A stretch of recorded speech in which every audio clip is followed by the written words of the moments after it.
Breast, also known as the mammary gland. The mammary gland is a modified sweat gland present in the superficial fascia of the pectoral region. The mammary gland is found in both sexes. However, it remains rudimentary in male but becomes well developed in female at puberty. On rare occasions, the breasts of male become enlarged. This condition is called gynecomastia. In female, it forms an accessory sex organ of female reproductive system and provides milk to the newborn baby. Location: the breast is located in the superficial fascia of the pectoral region. A small extension from its superolateral part, known as the axillary tail of Spence, however, pierces the deep fascia and extends into the axilla. The aperture in the deep fascia through which the axillary tail passes into the axilla is called the foramen of Langer. The axillary tail is the site of high percentage of breast tumor. Shape and extent: the shape, it is a hemispherical bulge. It extends vertically from the second rib to the sixth rib, and horizontally it extends from the lateral border of the sternum to the mid-axillary line. Relations: the deep aspect of breast is related to the following structures from superficial to deep: pectoral fascia, 3 muscles, pectoralis major, serratus anterior, and external oblique. The breast is separated from the pectoral fascia by a space known as the retromammary space, which is filled with loose areolar tissue. Due to the presence of loose areolar tissue deep to the breast can be moved freely up and down and from side to side over the pectoral fascia. Structure: the breast consists of the following 3 structures: skin, stroma, parenchyma, also known as glandular tissue, mammary gland proper. Skin: it is the covering for the breast and presents the following features. Nipple: it is a conical projection below the center of the breast, usually at the level of the 4th intercostal space. It contains smooth muscle fibers which can make the nipple stiff and erect or flatten it. Being richly innervated by sensory nerve endings, the nipple is the most sensitive part of the breast to tactile stimulation and become erect during sexual arousal. Areola: it is a circular area of pigmented skin surrounding the base of the nipple. It contains a large number of modified sebaceous glands, particularly at its outer margin. They produce oily secretion which lubricates the nipple and areola and thus prevents them from drying and cracking. During pregnancy, the areola becomes darker and enlarged. The sebaceous glands in the areola are enlarged during pregnancy and appear as small nodular elevations called Montgomery's tubercles. Stroma: the stroma of the breast consists of connective tissue and fat. It forms the supporting framework of the breast.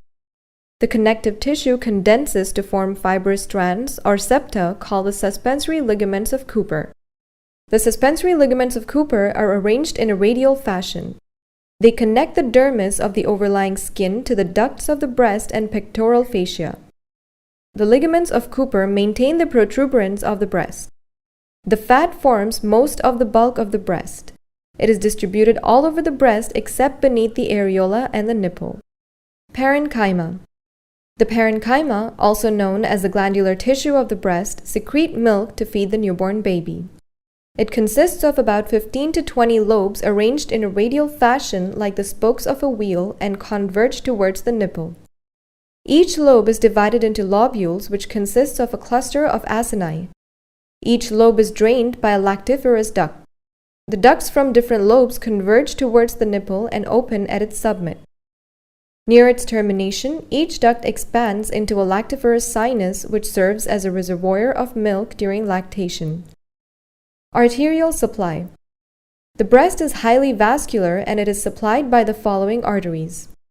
Internal thoracic artery, also known as the internal mammary artery, through its perforating branches which pierce the 2nd, 3rd, and 4th intercostal spaces. Axillary artery through its lateral thoracic, superior thoracic, and acromiothoracic branches. Posterior intercostal arteries through their lateral branches. Venous drainage: the venous drainage of breast takes place by the following veins: axillary vein, internal thoracic vein, and the posterior intercostal veins. Clinical correlation. Metastasis of the breast cancer to the brain. It occurs through the following venous route: cancer cells from the breast to the posterior intercostal veins, to the vertebral venous plexus, to the intracranial dural venous sinuses, to the brain. Nerve supply. The nerve supply of the breast is primarily somatosensory. It is derived from the 2nd to 6th intercostal nerves through their anterior and lateral cutaneous branches. These nerves provide sensory innervation to the skin and carry autonomic fibers to the smooth muscle and blood vessels of the breast. The sensory nerve ending in nipple and areola play an important role in stimulating the release of milk from mammary gland in response to suckling by the infant. The secretion of milk from breast is not under neural control but by prolactin hormone secreted by the pituitary gland. Lymphatic drainage. Lymph nodes draining the breast. The lymph from the breast is drained into the following group of lymph nodes. Axillary lymph nodes, lying in the axilla and divided into 4 groups: anterior or pectoral, posterior, central, and lateral. Internal mammary nodes lying along the internal thoracic vessels, supraclavicular nodes lying above the clavicle, posterior intercostal nodes lying in the posterior parts of the intercostal spaces in front of the head of the ribs, cephalic nodes, also known as the deltopectoral nodes, lying in the deltopectoral groove. In addition to the above-mentioned nodes, the lymph from the breast also drains into subdiaphragmatic and subperitoneal lymph plexuses.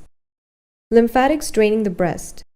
The lymphatics draining the breast are divided into 2 groups, superficial and deep. Superficial lymphatics drain the skin of the breast except that of the nipple and areola. Deep lymphatics drain the parenchyma of the breast and the skin of the nipple and areola. A plexus of lymph vessels deep to the areola is called subareolar plexus of Sappi. The subareolar plexus and most of the lymph from the breast drain into the anterior group of axillary lymph nodes. The lymphatic drainage from the breast occurs as follows. The lymph from the lateral quadrants of the breast is drained into the anterior, axillary, or pectoral group of lymph nodes. The lymph from the medial quadrants is drained into the internal mammary lymph nodes situated along the internal mammary artery. Some lymphatics may go to the internal mammary lymph nodes of the opposite side. A few lymph vessels from the lower lateral quadrant of the breast follow the posterior intercostal arteries and drain into the posterior intercostal nodes located along the course of these arteries. The few lymph vessels from the lower medial quadrant of the breast pierce the anterior abdominal wall and communicate with the subdiaphragmatic and subperitoneal lymph plexuses.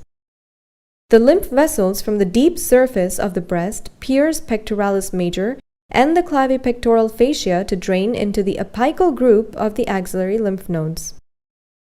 About 75% of the lymph from the breast is drained into the axillary nodes, 20% into the internal mammary lymph nodes, and 5% into the posterior intercostal lymph nodes. Among the axillary lymph nodes, most of the lymph drains into the anterior axillary nodes and the remaining into the posterior and apical groups. The lymph from the anterior and posterior groups first goes to the central and lateral groups and then through them into the supraclavicular lymph nodes. Development of the breast. The breast develops from an ectodermal thickening called the milk line or ridge of Schultz. This line appears in young embryo and extends from axilla to the groin. In lower animals, several mammary glands develop along this line, but in human beings this ridge disappears except for its small part in the pectoral region. Here it thickens and becomes depressed and gives off 15 to 20 solid cords, which grow in the underlying mesenchyme and proliferate from the lobes of the gland. At birth, the depressed ectodermal thickening is raised to form the nipple. The stroma of breast develops from the surrounding mesoderm. Clinical correlation. Developmental anomalies of the breast. The following developmental anomalies of the breast are encountered during clinical practice.